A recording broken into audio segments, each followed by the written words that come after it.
Live from New York, it's Ask an Engineer. Hey everybody, welcome to Ask an Engineer. It's me, Lady Ada the Engineer, with me, Mr. Lady Ada on camera control and soothing. We've got an exciting show for you tonight, about 1 hour of all the latest news and products and videos and guides, maker community, and Adafruit. So let's kick right into it. What's on tonight's show, Mr. Lady Ada? On tonight's show, the code is Cowbell Can. You'll see why in just a few moments. 10% off the Adafruit store all the way up to 11:59 p.m. Adafruit Live, we do a bunch of live shows. Just wrapped up show and tell. Thank you, JP, for doing those. And then we've also got Desk of Lady Ada. We'll do a little bit of a highlight, recap, and more, including the great search. We got JP's product pick of the week. A little bit of news. We're celebrating a big number here at Adafruit. Some made in New York City factory footage. We've got some 3D printing, some fun top secret. We've got new products. We've got questions. We answer them over on Discord. And it's adafruit.it/Discord. And you can post those up at any time. All that and more on, you guessed it, Dun dun dun! Ask an Engineer. All right. Okay, Lady Ada. Well, it's for the folks who can hear through the noise canceling microphone. Um, all of our child care situations, there's no babysitter strong enough for our baby. So they break. We found her. They run away screaming. We found her from this Krypton thing that hit. So she's super baby. Anyways, we try to do our best here. So if you hear some squeaks and whatever, if I have to go off screen for a second, that's the reason. It's just her getting frustrated because she can't leave VI. I mean, we're going to start VI. You gotta decide what animal she wants by kindergarten. Okay, well, yeah, we have some free stuff. How about I do the free stuff? Yeah. Okay, we got freebies. $99 or more, you get a free triple turtle half size breadboard. These are our gold-plated PCBs that are the same size and shape as a half size solderless breadboard. So they're great for taking your projects and making them solderful after them being soldered less. 149 or more, we still have the KB2040s, but note we have run out of the pink version of the PCBs. That's right, we're back to Adafruit Gothy Black, which you'll still love because it's an RP2040. It's got 2 buttons, STEMMA QT, castellated pads, 8 MB of flash, USB Type-C, and it's Pro Micro Pinout compatible. And then 199 or more, you've got free UPS ground shipping in the continental United States. We ran out of circuit playgrounds of all sorts, and so that's why we don't have the 299 freebie, but they'll come back as soon as we get more SAMD21 chips. All right. We do a live series of shows. We just did show and tell. We did not get a chance to see it. I have no idea what was on the show and tell, so that's what I'm going to be doing right after the show. So watch it. We'll be back hosting next week, 7:30 p.m. Eastern Standard Time. Well, JP showed off his Elcar stuff, I'm sure. Maybe. Maybe. I don't know. It's mystery. You know what's nice? Because like we're so dialed into all the Adafruit stuff all the time, constantly, always. It's actually nice to be surprised. It's like, oh, I have something to look forward to. I didn't see the show and tell this week. Well, thank you, JP, for hosting it. All right, so every single week we do from the desk of Lady Ada. This is where first part is from Lady Ada's desk. What was it? Yes. Well, I've been redoing a bunch of my old designs. I will talk about that shortly in the special graphics and time travel. But some of the designs I've been redoing are some seesaw boards that were originally SAMD09 based, and then maybe ATtiny 817 based, and now I'm moving to ATtiny 816 because that's the chip I can get the most of. So I showed off the breakout boards and then this cool A&O rotary encoder. It's like a rotary encoder nav switch, so it's got up, down, left, right, and center. And it's kind of like a classic, like the original iPod scroll wheel. And it's very cool, but you need like 8,000 pins to connect to it. And so I made a little breakout board that has STEMMA QT connectors, so you can use I2C and get the up, down, left, right, center, and rotary encoder all over I2C, and you can have up to 16 of them. Which maybe Liz will do a project where she has 16 of these A&O rotary encoders. All right, then we do the great search. This is where Lady Ada uses her power of engineering to help you find something on the digikey.com site. Lady Ada, what did you try to help people find this week? This was a write-in request. So we had someone write in and say they wanted to find on-off latching switches that were illuminated, that had an LED background, so they could tell whether the device was on or off. And they said, Adafruit stocks them, but I want to find them on DigiKey. And I know they have them, but like, how can I find them? And finding panel mount switches that are momentary versus latching, it's a little confusing because they use like parentheses to differentiate it. And it's like mom, and is it your mom? Is it Mother's Day coming up? No, that's momentary. So I go through all of those settings and features and details and the different kinds of illuminations you can get for panel mount switches, and I select a couple good options. Okay. And then we have JP's product pick of the week, and that's where JP broadcasts live from the product page directly, and you get a discount without even having to put a coupon code in the cart or store. So here's this week's highlight.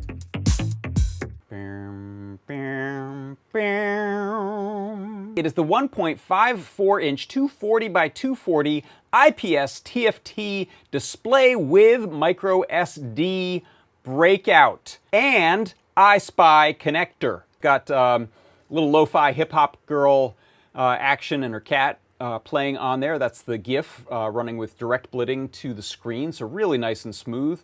You can see the beautiful colors and resolution. A gorgeous looking display. And as I mentioned, viewing angles. Wow, look at that.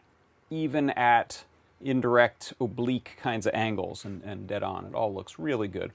That's my product pick of the week this week. It is the 1.54 inch 240 by 240 IPS TFT LCD display breakout with I-Spy and micro SD card. And don't forget, JP's workshop is on Thursday, and on Fridays we have Deep Dive with Tim, and you can learn all about the innards and more of CircuitPython. Time travel. Let's go back in time. Actually, not exactly back in time, but it is In current time. It is in current time. So for time travel this week, we wanted to talk about a time when this baby was happening. So we have a neat poster that we wanted to debut. This is 300 Rise of the Redesigns from the creator of Minty Boost 300. So the reason why we wanted to have this is we're celebrating 300 redesigns, and Lady Ada has been doing this for a while. Over the Been last like a year. So, It's yeah. been almost. I send you like the daily update because we don't even one design per day. But essentially, with the chip shortage, so many components got discontinued and then re-discontinued, and then swapped. And regulators I couldn't get, MOSFETs I couldn't get, chips I couldn't get, baby stuff I couldn't get. Yeah. It's been a day. So I've been redoing almost every board that we have here at Adafruit, whether it's swapping out chips, changing them to RP2030, ESP32s, um, what have you. Even like NeoPixels changed versions. We can't get WS2002, so changing over to SKC 6812s instead. And over the weekend I hit 300 designs, so I was like, I want a cupcake and a poster, and I haven't gotten the cupcake yet, but we do have a poster. Okay. All right, so let's go over to Python on hardware. It'll be interesting. See how that goes.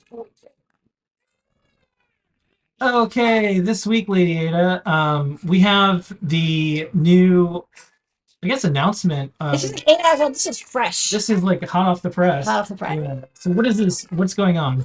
Okay. MicroPython just released it's like 1.20.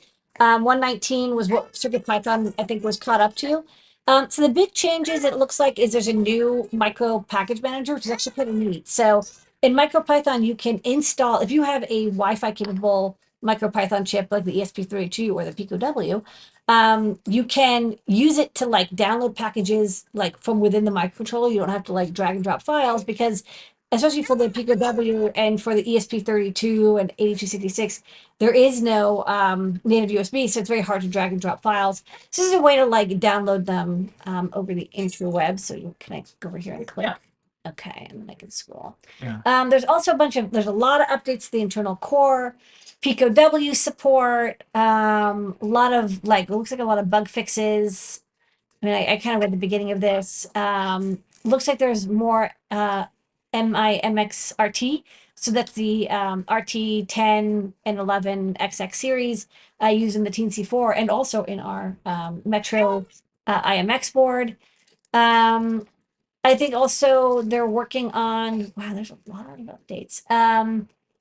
STM32 support now has the Arduino Giga H7, which is that new Arduino board. SAMD port now has more hardware support. So yeah, like a lot of stuff came in. And looks like JavaScript and Zephyr got updated. And I think they're working on Bluetooth Low Energy support for the Pico W as well. So this is pretty cool. So the core changes, not the ports changes, but the core changes will be integrated into CircuitPython probably in the next couple months. We try to keep in pace so that when we make fixes, we can submit them upstream, which is very handy. So look forward to trying that. I'm also kind of excited to see as we're adding ports like IMXRT, or they're adding ports that we support SAMD, there'll be maybe more cohesion in the API interfaces, and we'll be able to share code back and forth, especially with the SAMD port, because we did the peripherals pull apart. Don't know if they're using it, but they should. Okay. And then other bits of news, if you check out the newsletter this week, PyCon in US right now, it's happening. So Yeah, today. Salt Lake City, Utah. Kattni is there, Jepler's there, and they also announced where it's going to be for the next couple years. So Pittsburgh, Pennsylvania, maybe we could actually go to one. But you can check out what Kattni's up to. Sprints are going on April 24th. That's yesterday, all the way up till today. And then you can check out the Discord channel with CircuitPython dev if you want. And then we posted up a bunch of videos. I had time yesterday to get some of the Feather DVI stuff. You can see what Lady Ada was working on. We have this turtle demo, and just a whole bunch of stuff going on. It also works with the DVI Pico Bell, which is coming soon. I think you posted the video. It works with the Pico W, so you can do Wi-Fi and HDMI monitor output at the same time, which is super neat. Yep. All that is available on, you guessed it, adafruitdaily.com. We deliver this newsletter every week. Get there. We don't spam. We don't do anything with your email addresses. It's a completely separate site just to prove how serious business we are about privacy and more. Okay, we are an open source hardware company. To prove it, we have thousands and thousands and thousands of guides. Media, what is on the big board this week? And also okay, let's flip over. Thank you. Okay, so we've got a bunch of new guides and updated guides. Noah and Pedro are in New York this week, so they didn't do a video or 3D Hangouts this week because they're traveling and they're going to be at the Open Source Hardware Summit. But they did publish a guide over here. It's a case for the Feather RP 2040 USB host. Handy because, a lot of times you're going to use it as a dongle, so you just kind of want it hanging in between two USB cables. You want a nice little case just to keep it safe. Simon Monk, who sells the Monk Makes plant monitor that works with the microbit and MicroPython, I think also Arduino, did a guide on how to use it with CircuitPython, which is very handy. While it's like microbit shaped, you can still use it with boards like the Circuit Playground Express and Bluefruit. We've also got a guide, this is reversed, from Trevor on using FogLighter. This is our app for iOS and Android that allows you to send files wirelessly to Wi-Fi and Bluetooth connected microcontroller boards that are running the FogLighter CircuitPython core, which is super neat. It means you can edit and move files around for your CircuitPython boards without needing a USB cable at all. And then the really neat project this week, the star of the guides, is the WeatherWise Wi-Fi umbrella stand. So this is like a classic Media Lab, MIT Media Lab project. And I was like, we have enough technology that this can be a beginner project now. It's an umbrella stand that lights up and tells you when it's going to rain. So as you're leaving the house, your umbrella stand will tell you, hey, the weather forecast says rain today. Don't forget to grab your umbrella before you leave the house. And Aaron did a really good tutorial. We're going to play the video right now. Hi, I'm Erin Swain-Blaine for Adafruit, and for this week's project, I'm building a light-up umbrella stand. This is a Totoro-themed umbrella stand that knows if it's going to rain, and if it's going to in the next 6 hours, it lights up to remind you to bring your umbrella. Wi-Fi enabled umbrella stand that checks the weather for you and lights up if it's going to rain. Place it by the door and you'll always remember your umbrella. This tutorial uses a Raspberry Pi Pico W and a NeoPixel strip. There's a full tutorial at learn.adafruit.com with code samples and everything you need to get started. We're using a Raspberry Pi Pico W and a strip of skinny NeoPixels. You can also pick up some clear heat shrink and silicone stranded wire from the Adafruit shop, as well as a USB cable to power your project. Finally, get some DevCon silicone glue to glue the pixels to your umbrella stand. Step 1, we're going to install our software. Plug your Raspberry Pi into your computer and a drive will appear called RP1, RP2. If it doesn't, try plugging it in while holding down the boot select button. Head to circuitpython.org and download the latest version of the software. Drag the UF2 file you downloaded to the RP1, RP2 drive to install CircuitPython. If your install is successful, the drive name will change to CircuitPy. Click on this drive to take a look at the contents. One of the files at the root of the drive is called settings.toml. This is where we'll put in our personal credentials. Open this file with a text editor and enter your Wi-Fi network name and password at the top. Next, we'll need to add our Adafruit I/O key. Head to io.adafruit.com and log in with your Adafruit name and password. Click on the yellow key to find your username and key and enter them into your settings file as shown. Save the file in the same location once you're done. Next, head back to the guide and download the code bundle. Find the version that matches your CircuitPython install. I'm using version 8. Copy code.py and the lib file to your CircuitPy drive. To customize your code, open code.py in a Python editor. I'm using Moo. Enter your latitude and longitude at the top. You can also customize the light color and the number of pixels here in the code. Once you're happy, save the code to the root of your CircuitPy drive as code.py, and you're up and running. Once you've got your software up and running, it's time to assemble the electronics. Cut a red, black, and white wire to about 4 inches long. Strip the ends and twist them so they're tidy. Solder the red wire to V-bus, the black wire to ground, and the white wire to pin GP0. You can see a full pinout diagram on the Adafruit website. Count out your pixels and cut your strip to length. My project uses 30 pixels. Trim the wires so they're even and strip a little bit of shielding off of each one. Before I solder, I like to strip the ends of the wires and tin them, and then trim them again so they're about 1/16 of an inch long.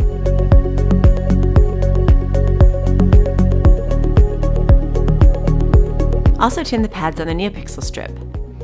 This way it makes it easy to connect the wires because you don't have to hold solder since both pieces already have solder on them. Slide a clear piece of heat shrink over the pixels before you solder so that we can seal them up later. Solder the red wire to the plus pad, the white wire to data in, and the black wire to ground. Remember, these strips are directional, so be sure you're soldering to the in end.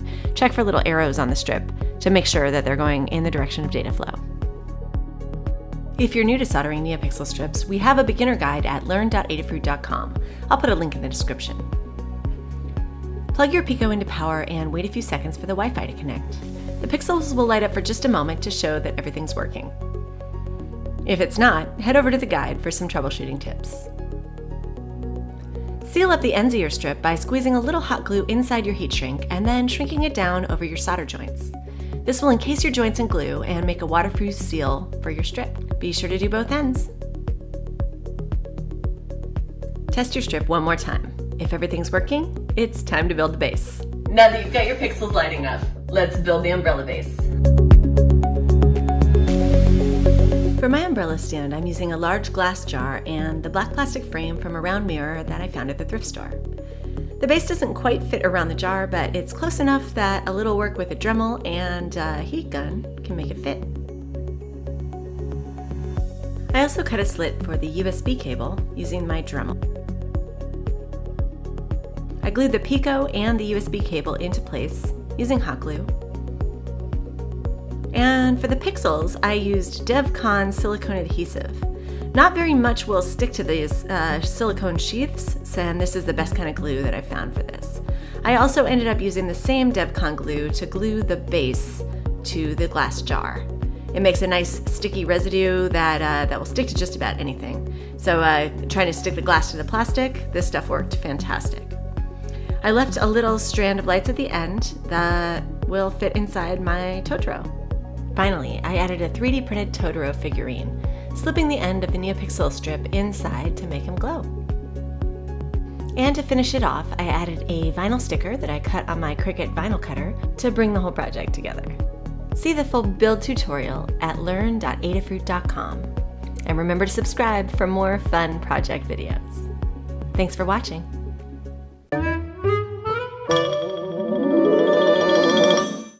And here's some factory footage.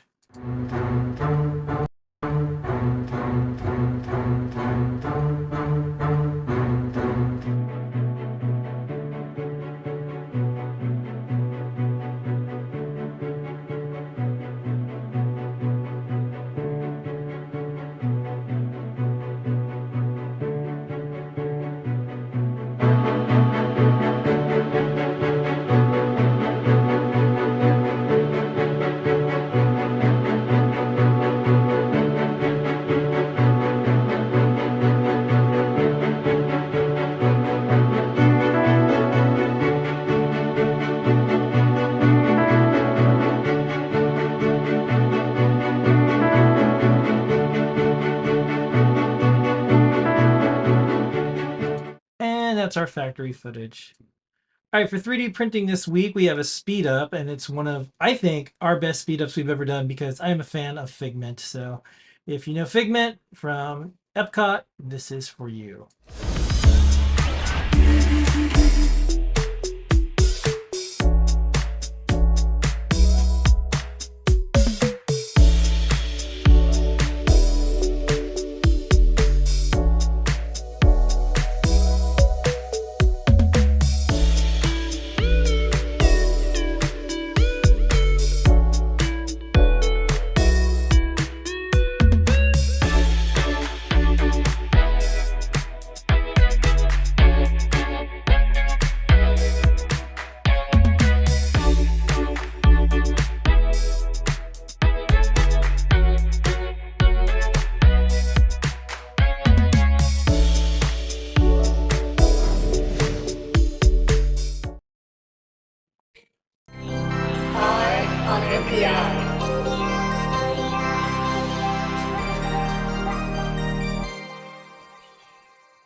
Okay, Item PI brought to you by DigiKey Adafruit. This week, Lady Ada, what is it? It's ScioSense. ScioSense makes sensors, and this is the first time we featured them, which is pretty exciting. So let's get right to it. This is the ENS 160.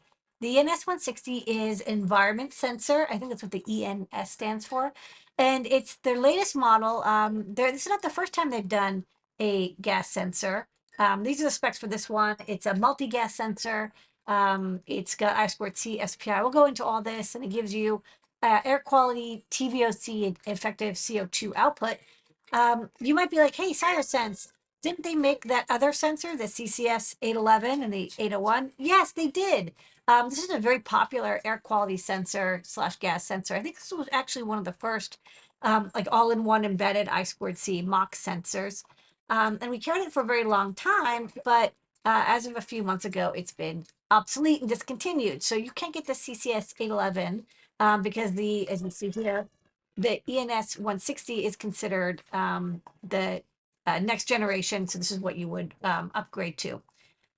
So traditional mock sensors used to look something like this. It's actually from a guide that we have on Learn. So on the top left, actually the bottom left is kind of this orange tubular sensor. And a lot of people who've used gas sensors, MOX sensors, they've looked something like this. There's 4 pins and they're in a container, and then you like breathe or have air flow through that top mesh. And inside is the gas sensor. The above little metal rectangular version with all the dots is a miniaturized version that doesn't have as big of a container, but it's the same idea, which is you have a heater, and the heater heats up the MOX sensor, which is a doped silicon chunk, and the silicon is doped in a way that when organic volatile compounds like ethanol or methane get near it or blow by it, the resistance changes. So this is what, a lot of MOX sensors look like. And for these, you'll notice there is um, a, a transistor, and next to it is actually there's a resistor nearby, and the resistor is used to control the heating element. So on these MOX sensors, you'd actually have a microcontroller control. I think like the N pin is what's connected on this breakout. You turn on the heater, you wait a while, you do the reading, and you turn the heater off. And this is a little clumsy because you need an analog digital input and you need a lot of power and you need to control the heater and like manage the heater because you don't want it on all the time or you could like damage the sensor. So this is a diagram of the CCS 801. This is like the original MOX sensor from Sciosense. And you can see they've got integrated is the heating resistor, RH, and the volatile organic compound sensing resistor, RS.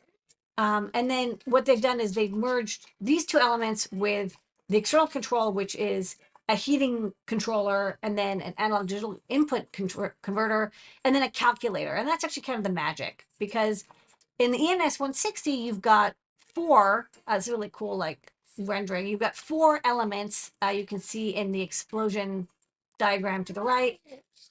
Each one of them has a separate heater, and each one of them is slightly doped differently.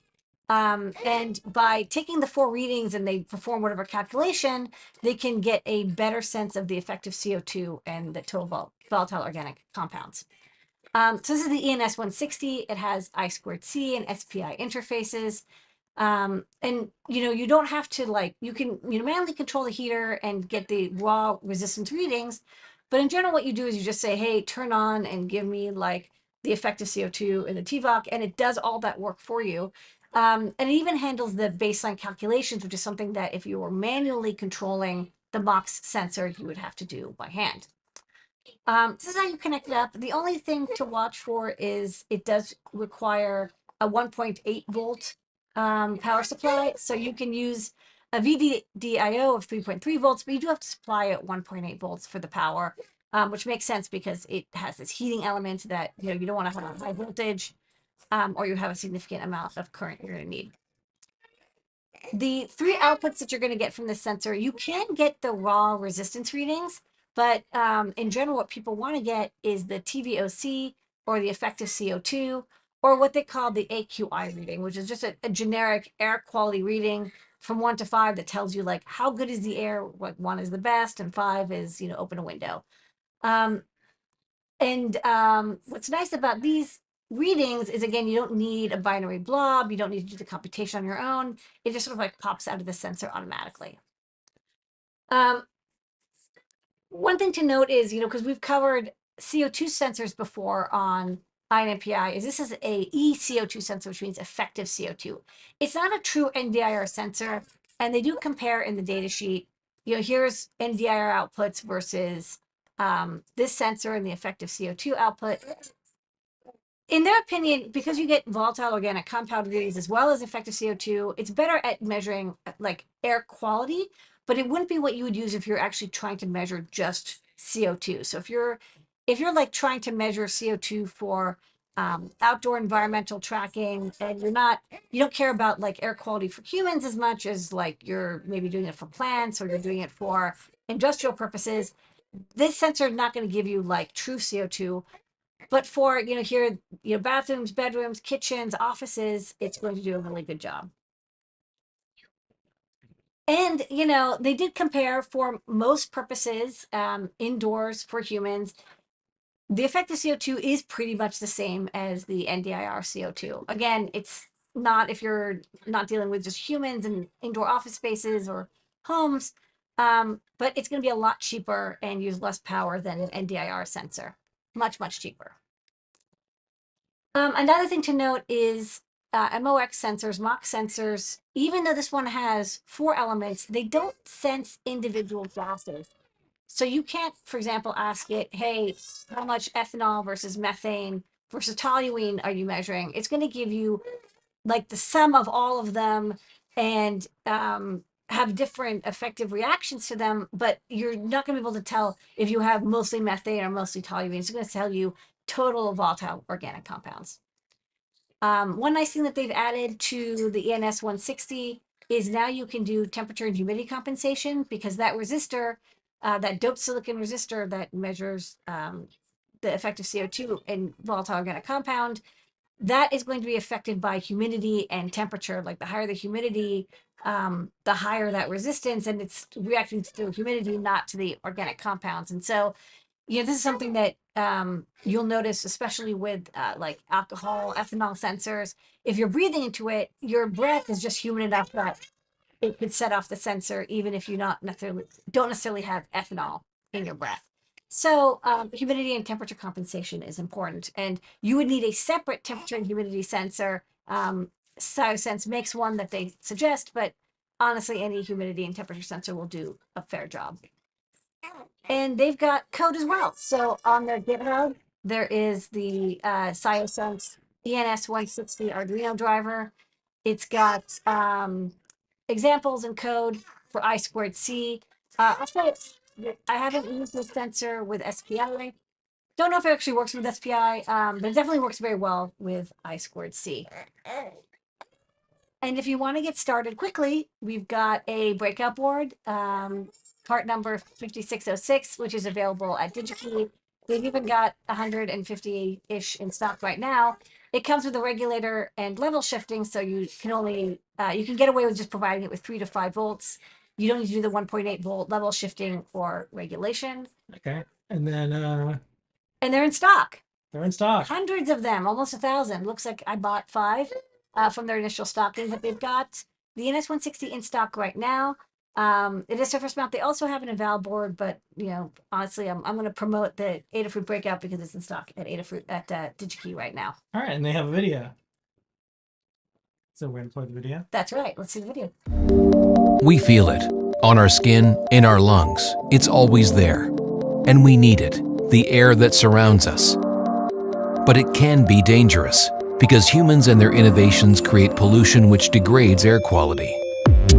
The problem of air pollution caused by both outdoor and indoor sources is far from being solved. It represents the single largest environmental risk to health globally. Air pollution causes 4.5 million premature deaths each year. Some air pollutants are 2 to 5 times more likely to be found indoors than outdoors. They come from various sources, including furniture, cleaning products, cosmetics, paint, and human respiration. The World Health Organization advises that prolonged exposure to volatile organic compounds, so-called VOCs, can cause severe health risks. Also, poor ventilation in confined spaces is associated with increased risk of infection with airborne viruses. We cannot see these dangers suspended in the air, but our sensors make the invisible visible. ScioSense designed an innovative technology to ensure the air we breathe indoors is fresh, safe, and clean. Our sensors detect hazardous VOCs and unpleasant odors. They track air quality and humidity levels in indoor air to guarantee health, safety, and comfort. ScioSense environmental sensors combine perfectly with any ventilation, purification, or air conditioning system. Together, they make sure that fresh air can replace polluted or stale air. A perfect marriage of nature and science. Sensor technology which restores the air you breathe to the way nature made it. ScioSense. Sensing tomorrow's world.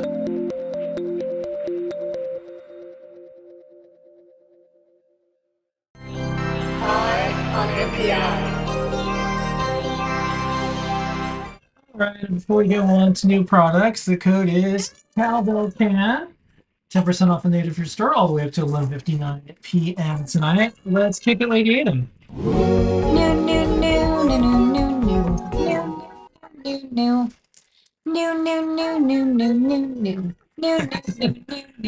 All right. Okay. First up. All right, first up, for new products, we've got a lot of revisions because, as we mentioned earlier in the show, I've got those 300 revisions that I've done.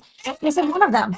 So this is the USB Ultimate GPS. It's our Ultimate GPS module, but it comes with a USB to serial converter chip already on board. So the change that we've done for this version is we've now exposed the PPS pins. That's pulse per second. which is used for precision timing needs. Like if you want to create an NTP server or you want to synchronize a bunch of things and you want that pulse per second output.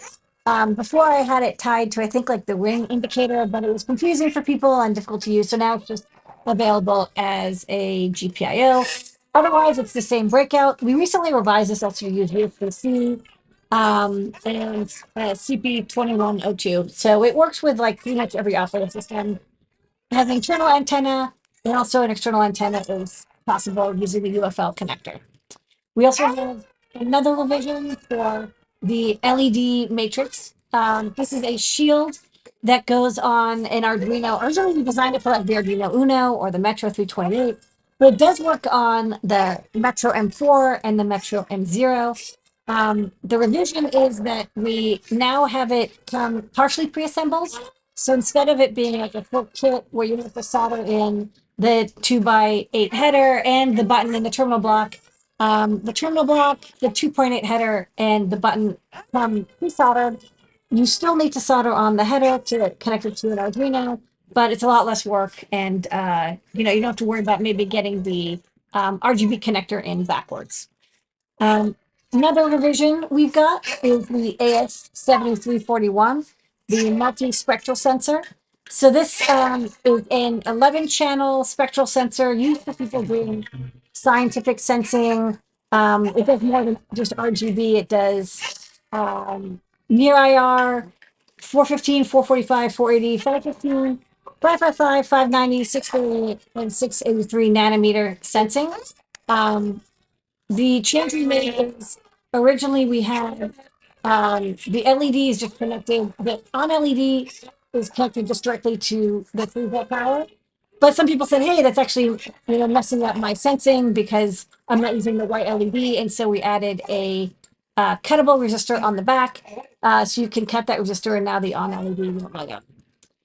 For new products, we've got for the motorized potentiometer, the motorized potentiometer we put in the store earlier has capacitive touch built into the knob, but to use it, you have to use conductive knob.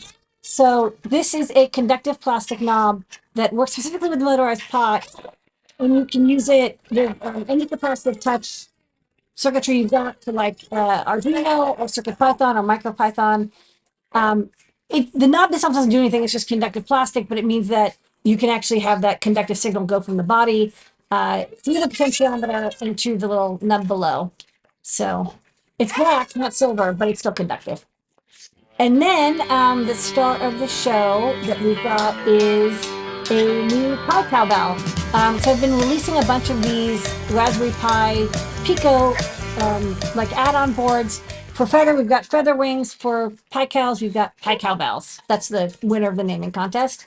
And this week, it's the CAN Pi cowbell. Because we've been doing a lot of CAN bus stuff. And folks like to use CAN bus for automation, for connecting to automotive, for robotics.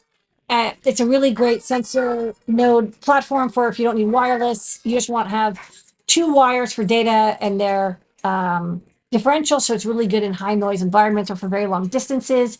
Whereas I2C and UART don't do very well for long distances. So this is the same size and shape as a Raspberry Pi Pico, except it's got an MCP 2515 and an NXP CAN transceiver and protection diodes. Using SPI, you connect to the MCP 2515. It's an SPI to CAN bus converter. There's library code for like every single platform. So there's definitely Arduino, CircuitPython, and MicroPython support. And on Arduino, we connect to the default SPI port. In CircuitPython, you're going to have to tell it, hey, I'm using pins 18, 19, and 16. And then you just use the chip select pin on pin 20, the interrupt pin on 21. You can see there's jumpers kind of on the top left there where you can cut those if you want to change which pins you're using because 20 and 21 are conflicting with something. But otherwise, we kind of make sure that all of our cowbells don't have intersecting numbers, so you don't have to, you can basically stack them up with stacking headers all you like. This comes with a terminal block ready to go with low and high signals and ground in the center. We also popped in a STEMMA QT port. So if you want to like make a sensor system that uses CAN bus and you want to plug and play our STEMMA QT sensors, it's very easy. This works with both the Pico W and the Pico Original. We do have it come with plain headers, but I do want to note that we recommend checking out whether you want to use stacking headers or socket headers, because depending on whether you want the Pico on the top or the bottom and like what pins and buttons you want to have access to, you might want to put the cowbell on the top or underneath or sandwich it. So do check out the stacking headers and the pin headers we've got and different varieties and forms. We've got skinny ones and tall ones and all sorts for that cowbell. And then more cowbells on the way. This is a cowbell party. But you know, any kind of CAN bus interface you want to use, especially for people who I know want to make Wi-Fi or Bluetooth CAN interfaces. They want to have like something connects to a car and then Bluetooth the data away or Wi-Fi the data away from the car or robot. Stack this on top of a Pico W and you're ready to rock. And that's the new products. New, new, new, new, new, new, new, new, new, new, new, new, new, new, new, new. No, no, no, no, no, no. Okay, well, y'all put some questions up in Discord, adafruit.it/Discord. We're going to do some top secret. This week on Top Secret, let's play a couple videos, and then you're going to talk about one of the things that you're working on and more. I'll try. What is this? These are some Rev Bs of my Pico bell with DVI output. This has a mini DVI output port and STEMMA QT, and it goes on a Pico or a Pico W. And we've already tested it with the Pico, and it works great using either Arduino or now with Scott's fancy new build, CircuitPython. But what if you're like, hey, I want to use my Pico W, right? So you want to use your board that has like the Wi-Fi chip on the inside?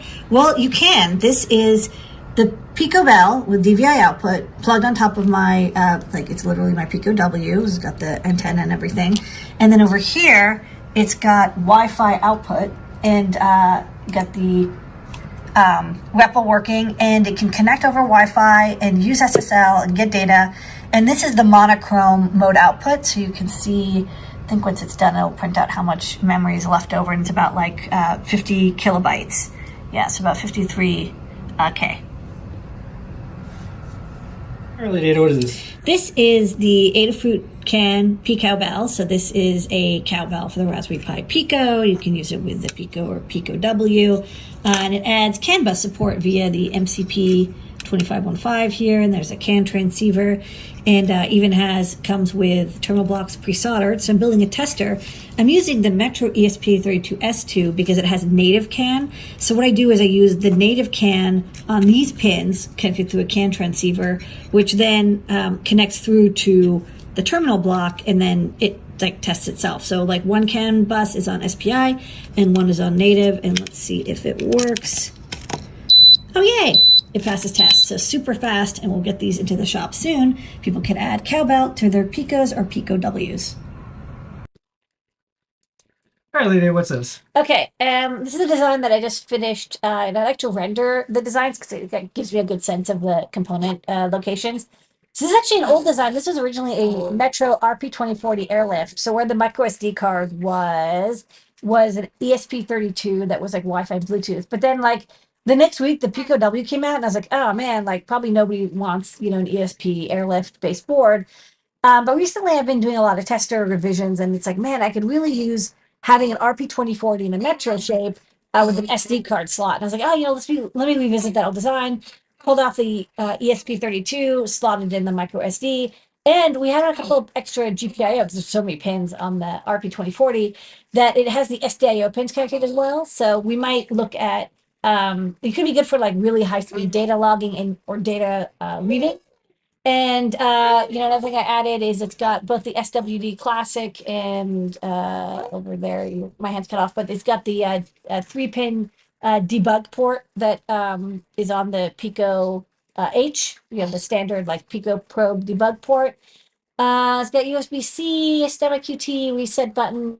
There's the boot button, and it's the right angle so you can get to the meeting when the shield is on. And one funny thing is, so D0 and D1 are RX and TX, right, on Arduino, but on modern Metro Arduino shaped boards, you can use them for UART. That's what like the hardware UART is, but the hardware UART would be D1, D0, not D0, D1. And so there's a little DPDD switch. So you can switch on whether you want the pins to go 0, 1, 2, 3, 4, 5, like in a nice, pretty order, or you want to use hardware serial and you want it to be in the correct orientation, or maybe you designed a board and you got the UART pins backwards, right? And just swap them. So it could be very handy. I tend to swap the UART pins all the Okay, time. and you have something you want to show on the overhead? Yeah. For top secret? Okay, this is a big top secret then. Okay, so this is more bones boards are on the way. So we've got next week's probably going to be the the RP2040 CAN, and we did the DVI, and we did the RFM, and we did the LoRa, and we did the USB host, and this is Dan Halbert's idea. I think because he was a little tired of so many people use our prop maker feather wing to make swords like Star Wars sabers, and we're out of feather M4s, and like it's really hard to get feather feather NR52840. So he's like, why don't we just make a board that's all in one? And I was like, that's a good idea. So this is the prop maker RP2040. So it's got the RP2040 feather, all the pins and everything, and sensor input. It's got accelerometer, so it's good for motion detection. It's got an I2S amplifier because the RP2040 doesn't have a DAC, but it does have really good I2S support with PIO, and you can play MP3s or WAV files. And it's got these terminal blocks that are going to be pre-soldered in, so you don't have to do any soldering. And they're not labeled. Well, they were labeled, but then they got cut off. But it's NeoPixel output with level shifted 5 volts, I2S output, and one pin for like a switch input, like a button for changing modes. And then there's a little bit of space, so there I made a this little white stripped header is a optional servo header. So if you solder in 3 pins, you can plug in a standard servo and use that for a small animatronics project. So it can be really good for like low props and robotics, especially since it'll be basically solder free. For a lot of projects, you won't need to do any soldering at all. And if you want to, there's plenty of feather pins if you want to add more GPIO. Okay, and that is top secret for this week. Get back in the vault. Yeah. It's no secret that she's teething. Okay, let's do some questions. Lady A is going to do these live as you type. Okay, type your questions in the into chat. Discord. And I'll get you set up here. Oh, sorry. It's so many. There's like 8 computers here. There's a lot going on. There's 8 computers and 3 babies. All Okay. right. So I think if we scroll up here, Scroll. Okay. I think there was a question here. Folks like Baby Ada. Okay, good. I don't know if there was a question. I don't think there's any questions yet, so maybe people can post them. Yeah. There's one. Oh, here's this time travel. Remember this one? Ooh, that was one of our first kits. That was our motor shield. Yeah, for the folks that Very are popular. Discord does not let you build. What's funny is we revised it because the original because you wanted to show. Yeah, well, Whatever. okay. You can read this off. Okay. Will the revised RGB Arduino hat work with the top secret RP2040 Metro? Oh, good question. Well, we used the Protomatter library, and I think it will because the RGB pins are in order, and as long as they're in order, then the Protomatter library will work. So yeah, I'm pretty sure it'll work with the RP2040. It's a good question. Okay. Another question. Have you ever tried Kentucky OS? I have not. Sorry, I don't know what that is. I think it's like a real-time operating system, or maybe it's in the next distro. Okay, I have a Feather Huzzah that won't start running code until I press the reset button. I created a small program in IDE that displays some info on OLED. I tried powering the Huzzah, but using USB, also tried LiPo, but either way, it doesn't start up till I press reset. That is very weird. I don't know. I guess the second question is whether it happens on the second feather, because if it happens on the second feather, then maybe it's something in your code that's like it needs to wait till the power goes up. So maybe add a delay at the beginning of your code. Like maybe it is running, but the power hasn't risen fast enough for your code to be stable, so it crashes. So add like a delay 100 milliseconds at the beginning of your main loop and your setup code, and that might help. Can the prop maker I2S go to a 20-watt amp, or is it a preamp and recommended? It is it's a Class D output, so it goes directly to a speaker, but it's a 3-watt output, and that's pretty loud. And I think if you have a bigger amp you want, you would just run the I2S pins, because you can put on money pins. You'd put the I2S connection in other IO pins, and then just have our separate 20-watt amp, because that's a big ass amplifier. Are there any targets that can do native Ethernet, not with NF chip? So that's a good question, and no, and there's a really good reason for it. So the reason that native Ethernet usually isn't supported, I think only like the teensy maybe has native Ethernet, is because even if you have native Ethernet, you still need to have the PHY. And so like it's not like you save that much board space. You still need to have the toroidal inductor coils type stuff, the transformers. And then secondarily, you need to have SSL to connect to almost anything these days.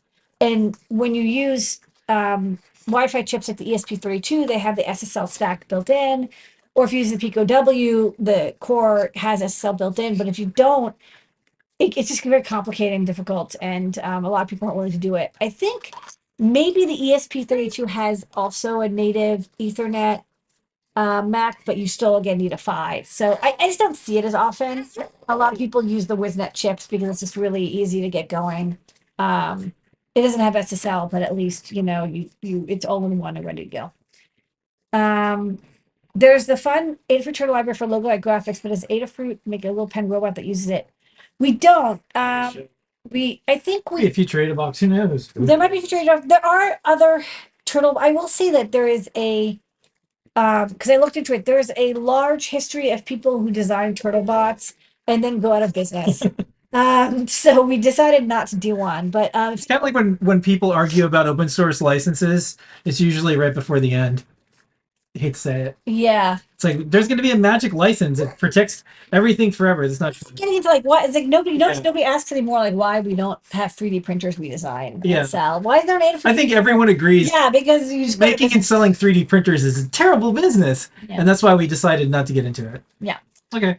And then Dan agrees it could be a power problem with the feathering. I agree. I think a delay or like check if they should use the hardware to reset something.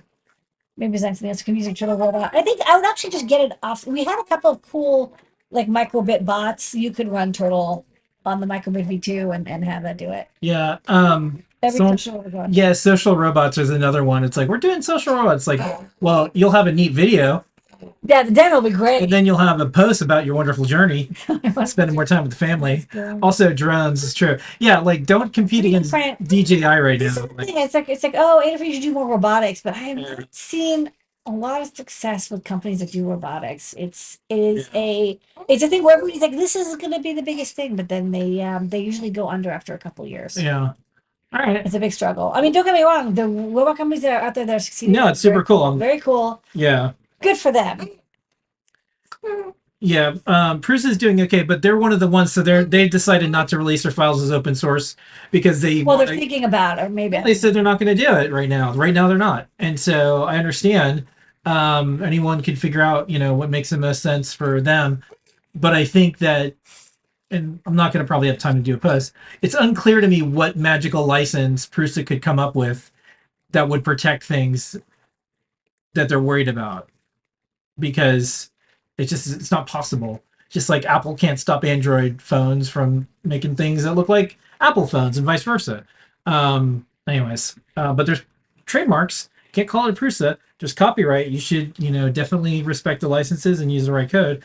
However, there's no magical license. So I think innovating and releasing more things is the best way to go. Yeah, you know what? The one hot take that we haven't seen yet is someone who's like, I'm going to start a hardware company that's like runs on ChatGPT. Well, yeah. I mean, ChatGPT doesn't do. You can do 3D models, STLs, but it's a little ways away. Anyways. Okay. Next step. Could you please create a Lily Go T display equivalent? I don't know what that is, but I will look. Sorry, is it the Feather TFT? I don't. Yeah, tell me what specifically it is of the equivalents that you are looking for. Yeah. Okay. Influence community. So the Apple can't stop Samsung. Yeah, exactly. This is the thing. There's patents, trademarks, and copyrights, and that's the world. And then there's communities that you can build. And in my opinion, with communities, especially in 3D printing, You just have to listen to what people want. You probably have to move really fast and have faster, lower cost printers, and that's the game. No license is gonna, help you. The best thing to do is release more product. That's why we release new software and hardware Every product every week. we have to, and that's the best Nothing way. can stop us. And the community likes it. They're like, yeah, more hardware. Okay. Well, don't forget everybody, and also special thanks to Dave behind the scenes. I'm gonna try to operate this as we close out the show. Yeah, Tell me what to click and I'll click it. baby foot. See, there's baby feet. Yeah. So Okay. we're gonna wrap up here, Yes. and It's 9 o'clock. We made it. Yeah. An hour. yeah, Congratulations. and thanks everybody for joining the adventure. We'll see everybody next week. Don't forget the code is Cowbell Can. Yes, and those cowbells are in the store, and there'll be more cowbells on the way. This has been an Adafruit production. Thank you, everybody. Here is your moment of Zener. Good night.